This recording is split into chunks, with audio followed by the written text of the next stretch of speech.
हरिदास जी यशोहर जिले के बूढ़न गांव में एक गरीब मुसलमान के घर पैदा हुए थे। पूर्व संस्कारवश लड़कपन से ही हरिदास जी का हरिनाम से अनुराग था। ये घरद्वार छोड़कर बनग्राम के पास बेनापोल के निर्जन वन में कुटी बनाकर रहने लगे थे। हरिदास जी बड़े ही क्षमाशील, शांत, निर्भय और हरिनाम के अटल विश्वासी साधु थे। कहते हैं कि हरिदास जी प्रतिदिन 3 लाख हरिनाम का जप जोर जोर से किया करते थे। जोर से जप करने का उनका उद्देश्य यह था कि हरिनाम बड़ी विलक्षण सुधा है। जोर से जप करने से उस सुधा का रस सब सुनने वालों को भी मिलता है। कितने ही भक्त लोग नित्य हरिदास जी के दर्शनों के लिए आते थे और उनके चरण छूकर धन्य होते थे।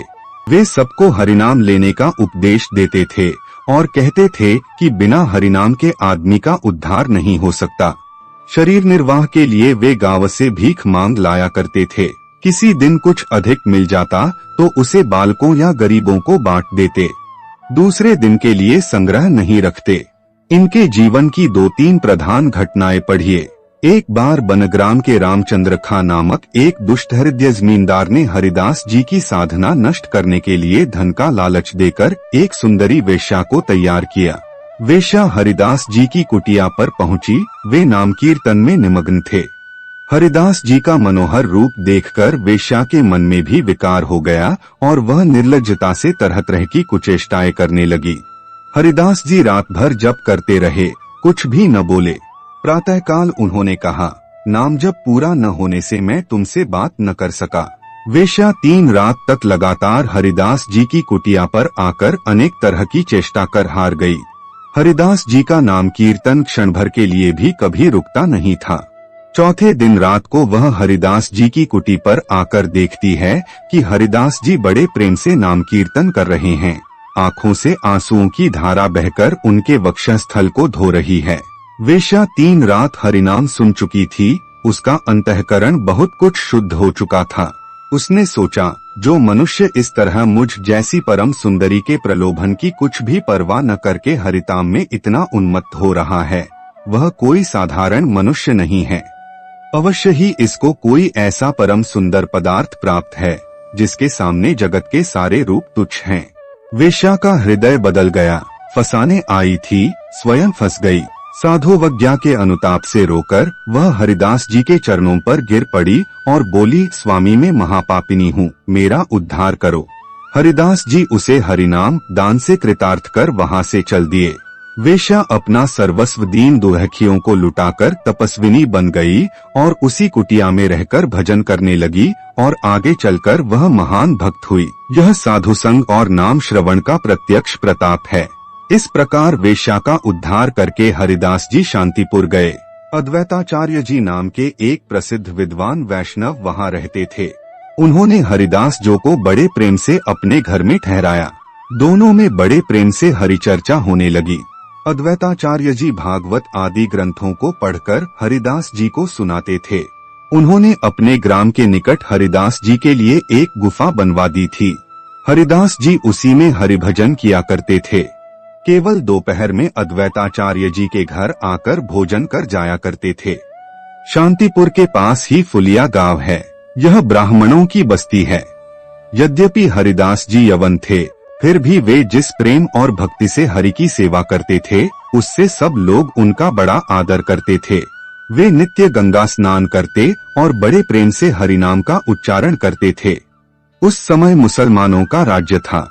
हिंदुओं को अपने धर्म विश्वास के अनुकूल आचरण करना कठिन था। ऐसे समय में हरिदास जी का मुसलमान रहते हुए हो हिंदू आचरण करना अधिकारियों को बड़ा खटका। इसलिए गोराई काजी ने मुलुकपति को अदालत में नालिश की कि हरिदास को राजदंड मिलना चाहिए। अतएव मुलुकपति के आज्ञानुसार हरिदास जी पकड़कर बुलाए गए और जेल खाने में डाल दिए गए। उनकी गिरफ्तारी से फुलिया के लोगों के हृदयों में बड़ी चोट लगी। वहाँ जेल खाने में कैदियों ने हरिदास जी के प्रति बड़े भक्तिभाव का परिचय दिया। हरिदास जी ने कहा, जैसी भगवान को भक्ति तुमने इस समय की है, वैसी ही सदा भगवान में बनाए रखो, तुम 2-3 दिन में छोड़ दिए जाओगे। उनकी वाणी सत्य निकली। वे 2-3 दिन बाद छोड़ दिए गए। जब हरिदास का मुकदमा लिया गया तब अदालत बड़ी भीड़ थी। हरिदास जी का सम्मान कर उनको अच्छी तरह बैठने के लिए आसन दिया। हरिदास जी से मधुर शब्दों में कहा कि आप बड़े भाग्यरो तो मुसलमान हुए, फिर काफिरों के देवताओं के नाम क्यों लेते हो और उन्हीं के से आचरण क्यों करते हो? मैं तो हिंदू का भोजन भी नहीं करता। इस पाप से मरने के बाद भी आपका उद्धार नहीं होगा। अब आप कलमा पढ़ ले तो आपकी रक्षा हो जाएगी। हरिदास जी ने विनयपूर्वक उत्तर दिया, हे पूज्य न्यायाधीश, इस संसार का मालिक एक ही है। हिंदू और मुसलमान उसे अलग अलग नामों से पुकारते हैं। मुझे जिस तरह रुचता है उसी तरह मैं ईश्वर की सेवा करता हूँ। यदि कोई हिंदू मुसलमान हो जाता है तो हिंदू उस पर अत्याचार नहीं करते। मुझे और कुछ नहीं कहना है। हरिदास जी की विनयपूर्ण और ठीक बातें सुनकर सब प्रसन्न हुए। न्यायाधीश मुलुकपति भी प्रसन्न हुए। पर गोराई काजी किसी तरह भी मानने वाला आदमी नहीं था और उसके हृदय में दया का लेश भी नहीं था। उसने न्यायाधीश से कहा कि कानून के अनुसार हरिदास को सख्त सजा होनी चाहिए, नहीं तो इनकी देखा देखी और मुसलमान भी हिंदू हो जाएंगे और इससे इस्लाम का बड़ा अहित होगा। अदालत ने हरिदास जी से कहा, ऐसी दशा में या तो आप हरिनाम जपना छोड़ दें, नहीं तो आपको सख्त सजा भोगनी पड़ेगी। हरिदास जी ने उत्तर दिया, खंड खंड करे देह, यदि जाए प्राण तबु आमी बढ़ने ना छाड़िए हरिनाम। अर्थात हमारी देह के टुकड़े टुकड़े कर दो, चाहे प्राण भी चले जाएं, तब भी हम मुंह से हरिनाम का कहना नहीं छोड़ेंगे। यह सुनकर न्यायाधीश ने काजी को सलाह से उन्हें यह सजा दी कि 22 बाजारों में घुमाकर इनकी पीठ पर इतने बेंत लगाए जाएं कि इनके प्राण निकल जाएं। पाषाण हृदय सिपाहियों ने हृदय विदारक दुष्कर्म आरंभ कर दिया, पर हरिदास जी के मुख से उफ निकलना तो अलग रहा थे। बड़ी प्रस्ता से हरिनाम कीर्तन करने लगे। सिपाही मारते हुए हरि नाम छोड़ने को कहते। हरिदास जी कहते, एक बार हरि का नाम फिर लो और मुझे मारो। आखिर सिपाहियों की दशा पर दया करके हरिदास जी अश्रुपूर्ण नेत्रों से भगवान से प्रार्थना करने लगे, भगवान, मुझे ये लोग भूल से पीट रहे हैं, इन जीवों को इस अपराध से मुक्त करो, इन पर क्षमा करो, कृपा करो। यूं कहते कहते हरिदास जी बेहोश हो गए। उन्हें मरा समझकर सिपाहियों ने काफिर को कब्र देना मुनासिब न जान गंगा में बहा दिया। थोड़ी देर बाद हरिदास जी चेतन होकर किनारे पर निकल आए। इस घटना का न्यायाधीश मुलुकपति और काजी दोनों पर बड़ा प्रभाव पड़ा और वे भी इनके चरणों पर गिरकर इनके अनुयायी बन गए और हरिनाम लेने लगे। उनकी सच्ची शुद्धि हो गई।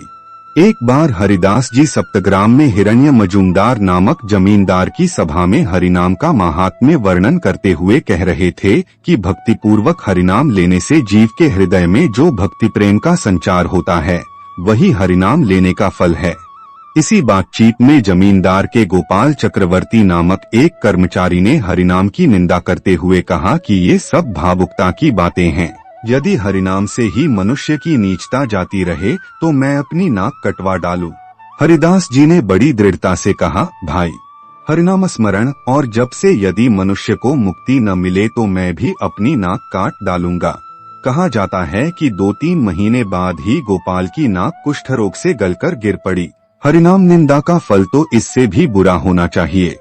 इसी समय चैतन्य महाप्रभु नवद्वीप में हरिनाम सुधा बरसा रहे थे। हरिदास जी भी वहीं आकर रहने और हरि कीर्तन का आनंद लूटने लगे। चैतन्य देव की आज्ञा से हरिनाम के मतवाले हरिदास जी और श्री नित्यानंद जी दोनों नाम कीर्तन और नृत्य करते हुए नगर में चारों ओर घूम फिरकर दिन भर नर नारियों को हरिनाम वितरण करने लगे। अंत में श्री चैतन्य के सन्यासी होने के बाद हरिदास जी पुरी में आकर श्री चैतन्य की आज्ञा से काशी मिश्र के बगीचे में कुटिया बनाकर रहने लगे। वहीं इनकी मृत्यु हुई। मृत्यु के समय श्री चैतन्य महाप्रभु अपनी भक्ति मंडली स्थित हरिदास जी के पास थे। हरिदास जी के मृत शरीर को उठाकर श्री चैतन्य नाचने लगे। अंत में मृत शरीर एक विमान में रखा गया। श्री चैतन्य स्वयं कीर्तन करते हुए आगे आगे चले। श्री चैतन्य ने हरिनाम की ध्वनि से नभोमंडल को निनादित करते हुए अपने हाथों हरिदास के शव को समाधिस्थ किया। जय जय श्री राधे।